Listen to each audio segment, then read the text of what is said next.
Hey guys, this is Savannah from earthandwater.co. I'm going to talk about chakras. I'm going to talk about the root chakra today.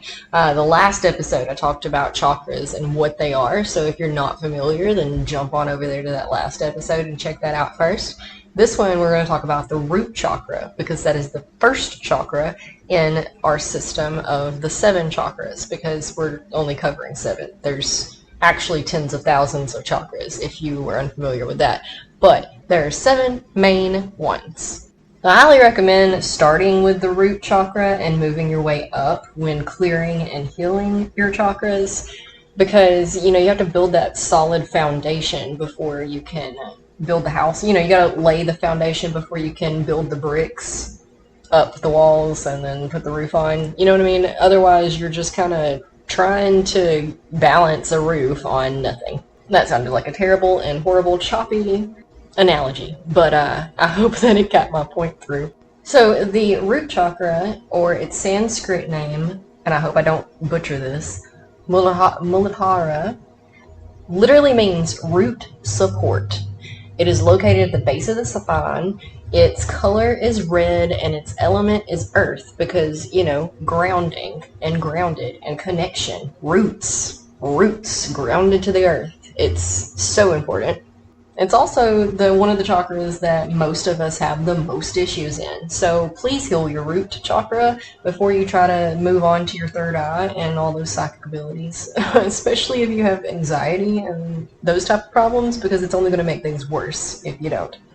You start opening up that third eye and start seeing things and hearing things and things coming in, and it's just not good if you're not solid in your grounding.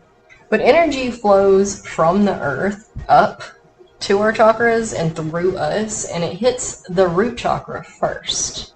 So if the root chakra is not clear for that energy to come in and flow through it before moving on to the rest, and it has blocks in it, then the energy is not going to be able to properly move forward to the next chakra or the next one, and so on and so forth. And I apologize. I did not realize that my mic was not hooked up until just now. I was speaking into it, but it was not working. It was not picking up. But I'm not going to record all of that over again because I'm in a time crunch to get this done before my roommate gets back. But anyway, if you're already here, you may already know that you have a block in your root chakra. But if you don't, then a pretty good indication is problems in your life, like the quality of life, the things outside you, as well as certain mental, emotional aspects and physical problems. And they're just the ones tied to the root chakra because everything's tied to a chakra, but specific things are ruled by specific chakras. And I'm just going to read off a list here because there's an accompanying blog post to this. There's an accompanying blog post to all of these because blogging's where I started, and now I'm just kind of editing and going back and adding speech to it all, podcast episodes. But anyway, okay, so root chakra issues may look like pain in the lower body, like feet, knees, legs, hips, sciatica, digestive issues, prostate problems, eating disorders, immune system problems. That's the physical. It's essentially the area, if you know where the chakra is, its physical elements are going to encompass all of the things in that area and down. Because it's the root chakra, it's the first chakra, it's the bottom chakra, so it just kind of governs everything from where it is and down. But, emotions are stored in the body, not just the mind, but the whole body. So mental manifestations, negative mental manifestations that may indicate a blocked root chakra include depression, anxiety, low self-esteem, feelings of not belonging, jealousy, codependency, indecisiveness, phobias, and addictions. And some of those are going to overlap with other chakras as well. It's not a clear-cut science, and everything kind of does blend all together because, wholesome. We are whole individuals, and we can't treat one thing without the other, and, one chakra may be playing off of another, and it's a whole thing.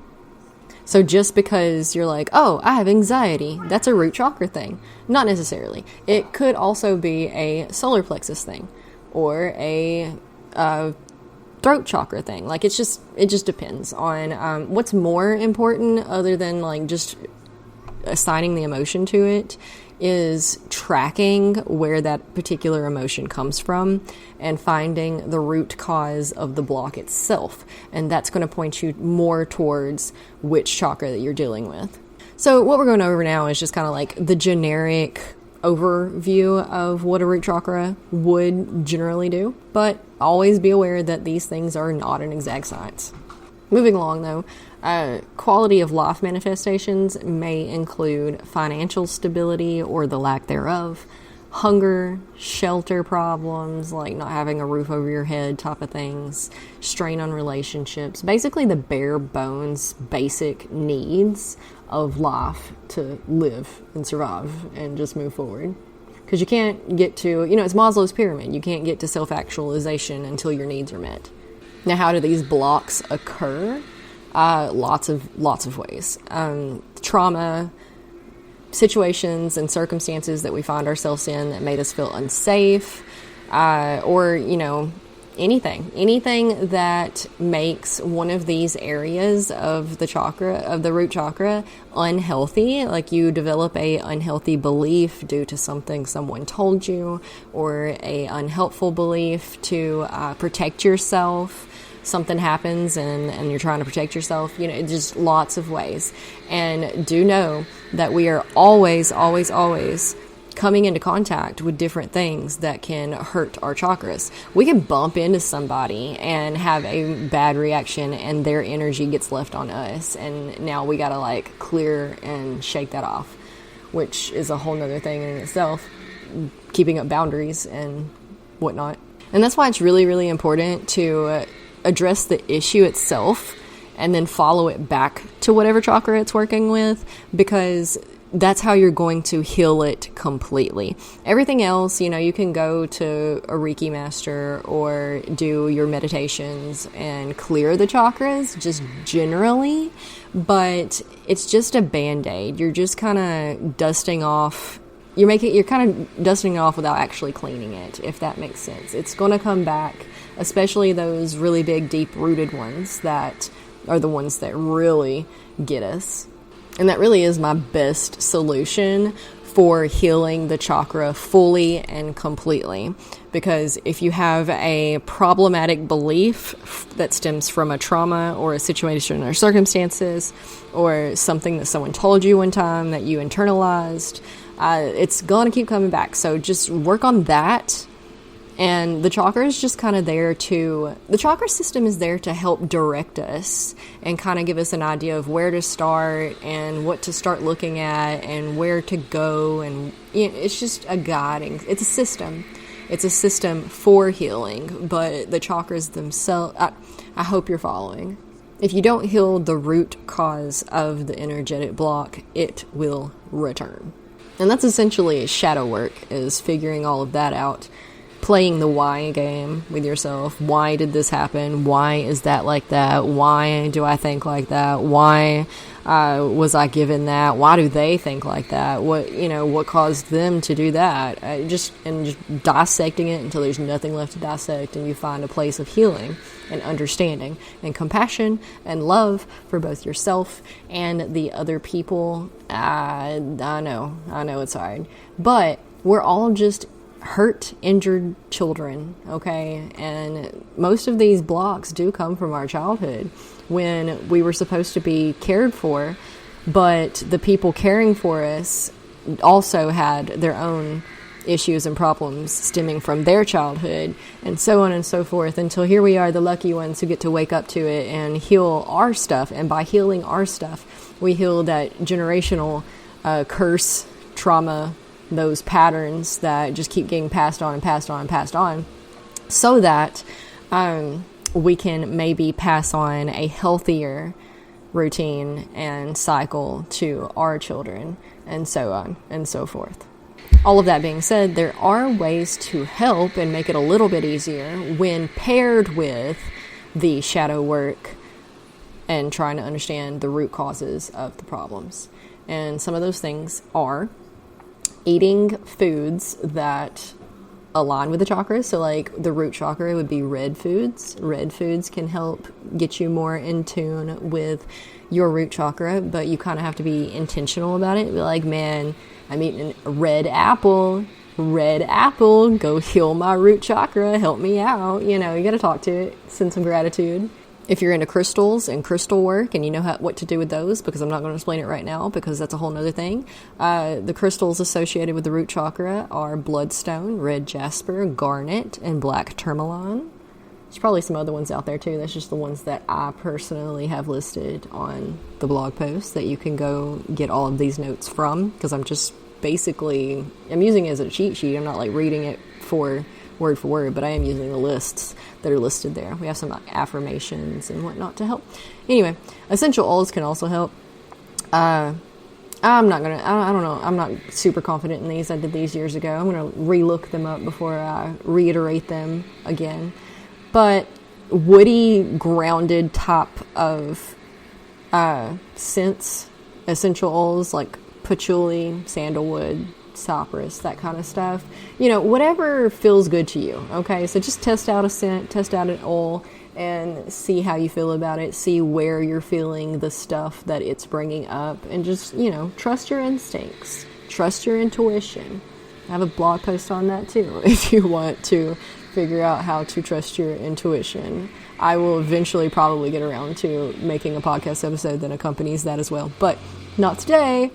Focusing on staying grounded is super good here. Like we kind of touched on that a second ago in more depth.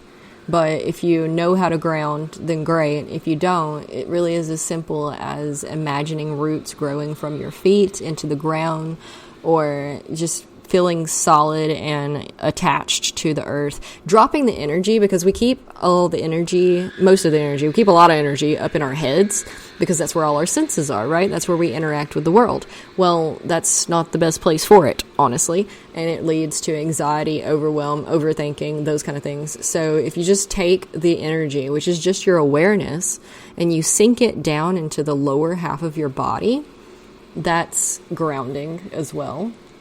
And you can do it in the opposite direction too, like the energy, sinking it instead, because it does start in the earth and comes up from the earth into us, starting with the root. You can imagine that just clearing it as you go. But again, the shadow work is what's going to be most valuable and stick the most, or else you're just going to keep doing it and doing it and doing it, and it's not going to feel like you've made any progress. And that's because you're not addressing the root issues of the root chakra. And we're going to have root issues in all of our chakras, okay? It's whatever the issue stems from. But once you figure out where that is and what that is, you know, say, what's an example? If you were super, super, super poor when you were a child and you didn't always have food every day, then there may be some root chakra issues there. And then you can bring in your affirmations and work on those, because affirmations are just stories that we're telling ourselves to retrain our programming. And then you can reform your affirmations to things that, like, I have plenty, I have enough, I am cared for. Because affirmations work a lot better when you know exactly what programming you're trying to reprogram. But if you don't, that's okay too. For now, do try to figure it out. Don't just be okay with the generic. But generic, I am safe, I am abundant, I am wealthy, I have everything I need, I am grounded, I'm worthy, I am strong. You know, just your generic affirmations are fine until you can figure out exactly what root cause is causing the issues in your root chakra. And then you can more accurately formulate something that's going to be much more powerful and have much more of an impact than just the generic stuff that don't even know where they're really going. You know, are they helpful? Yes. Are they the best? Nah, there's better. So, but it all comes back to figuring out what caused the issues in the first place. And do remember that you may heal a couple of issues, there are always going to be more issues. Our chakras are never going to be completely pristine and clear and free. If they were, then there would be no point in life and living, because we're here to learn, right? So anyway, there's the root chakra and what I have, the spiel on it. Drop me your questions if you have them. Come join us in the Facebook group. And meanwhile, until then, namaste, enjoy some meditation.